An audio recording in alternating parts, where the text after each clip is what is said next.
Hey there, crafty friends. It's Tina here for Miss Ink Stamps. Thanks so much for stopping by the channel today. In today's video, we're going to be creating a couple cards featuring the adorable Queen of Hearts stamp set. Now, in this stamp set, you get 2 queens, you get 2 little bunnies, as well as lots of fabulous sentiments. And then there's also a rose image with a leaf. I'm also going to be using a background stamp. I want to use one of the grassy hills from the Meadow Scene Builders, and this Ins Outs Marquis Stencil. There's 3 pieces to that set, so let's go ahead and get started. So the first thing I want to do is go ahead and stamp my images. I'm using some Copic friendly paper because I am going to be doing some Copic coloring today. And I'm going to go ahead and prep the paper with some embossing powder, anti-static powder tool, because I am going to be embossing my images. So I'm using VersaFine black ink. This is my favorite black ink to work with. It is not Copic friendly, which is why I emboss it using some clear embossing powder. And as long as you don't rub your marker tips over the lines, it works just fine. So first I'm going to make sure I get lots of powder on there because I want to get good coverage, and I'm going to heat my heat tool really hot so that I can melt that powder down. And I just love the texture that you get with an embossed image. It adds lots of dimension and interest to your card, and I know that when I gift a card using an embossed image, everybody seems to really like it. I'm going to tape off the edges of this stitched rectangle die because the Marquis stencil leaves a little border, and so I don't want this stamp to go to the edges of this card layer. So I'm just going to use the embossing powder again and do just like I did with the images, get that nice and covered and melt it down with my heat tool. I went ahead and stamped a bunch of images, and now I'm going to go ahead and use my Copic markers to get them colored. I'm going to color up a queen here, and I'm not going to show all the coloring because it does take me a while to color. So to save some time, I'm just going to be doing parts of the queen. The skin, I'm using the E11, the E00, the E000, and the E0000, along with the RV00 for the cheeks.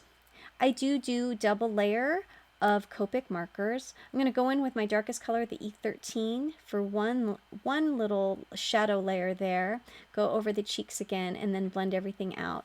The image isn't too big and the areas are quite small, so you could potentially just do 1 layer of coloring. You don't have to do the double. I just like the way that it looks when it's blended out with 2 layers of color with the Copic markers.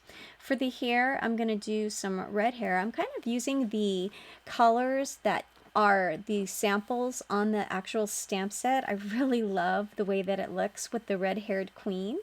And so I'm using the E18, the E09, the E08, and then the lightest color is the E11. So just like the skin, I'm going to go in there with that second coat of color, just going over my colors one more time using the same transitions, the E08 and then the E11 for my lightest color, blending that out. Once I get her hair colored, I'm going to go ahead and work on the hearts. For my reds, I'm using for the darkest color, the R59, blending it out with the R29. And then the next color would be the R27, and then the lightest red is going to be the R24.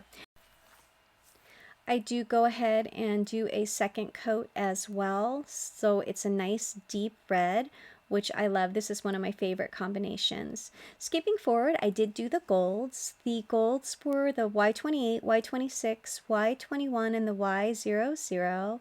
And then now to color her dress, I am also going to use some blacks. And for the blacks, my darkest is going to be the T7, blending out with the T5 and then the T3. And I will do 2 coats of this same combination.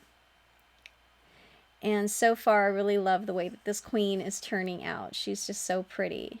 And I'm just kind of adding the lighter areas to the outside of her skirt there. I plan on leaving that border around there white, and I use the T0 and the C00 to make that gray. And here are all the images colored out, and I just think that they are so cute. I just love those bunnies so much. So now I'm going to go ahead and put these in my scan and cut to save some time.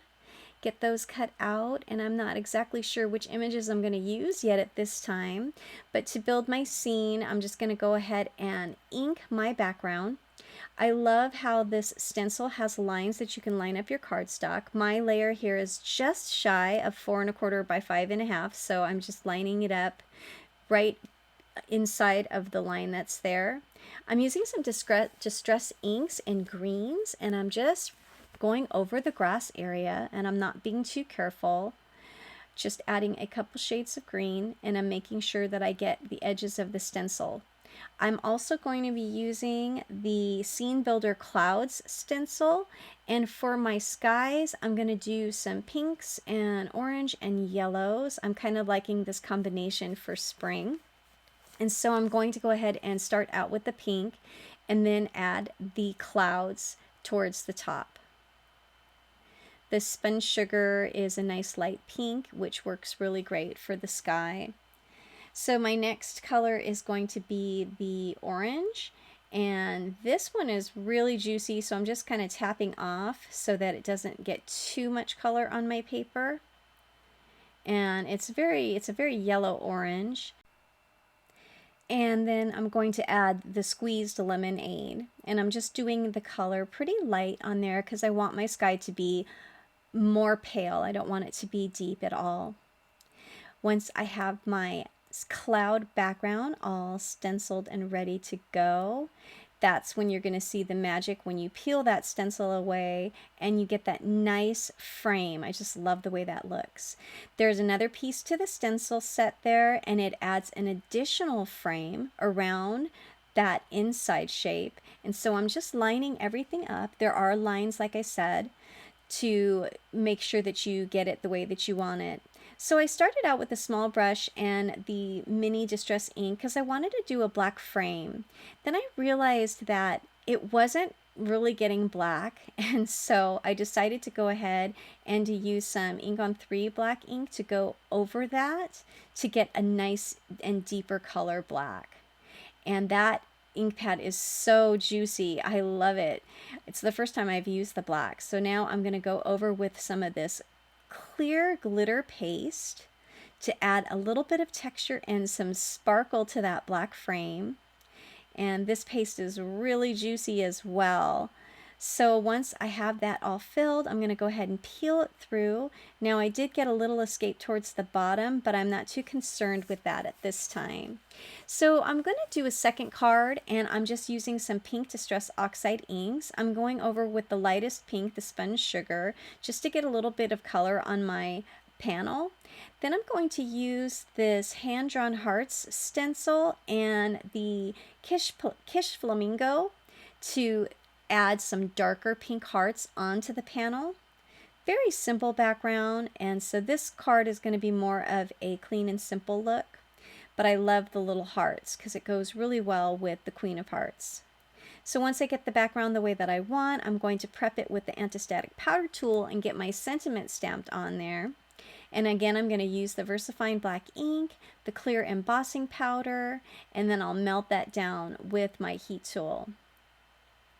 So I love the way that that sentiment looks. I'm going to do the same thing on my second card panel, and the same sentiment, inking it up using that clear embossing powder and melting that down.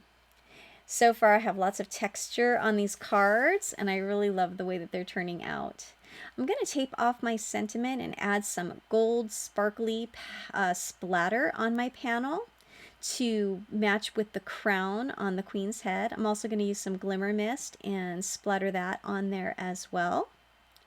And I have a black card base, and I'm going to just use some liquid glue to get that adhered down. And these are the images that I chose for this card. I'm going to glue the Queen down with some liquid glue and add some double-sided foam tape to the little bunny. And The bunny's going to pop up, adding a little bit of dimension since the bunny will be right in front of the queen.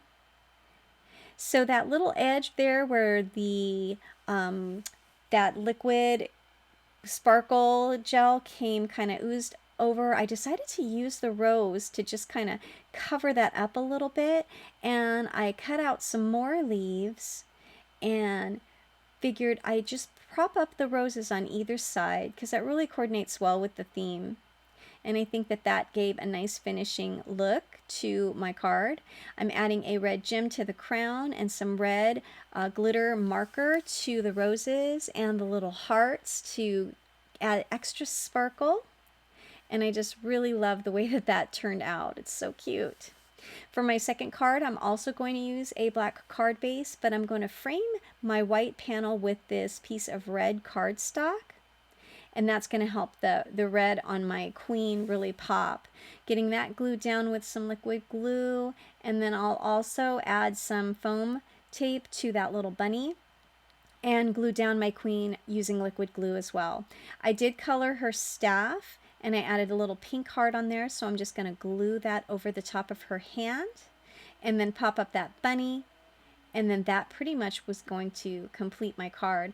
I'm going to embellish it as well using another rhinestone for the crown and use that glitter marker for the little hearts.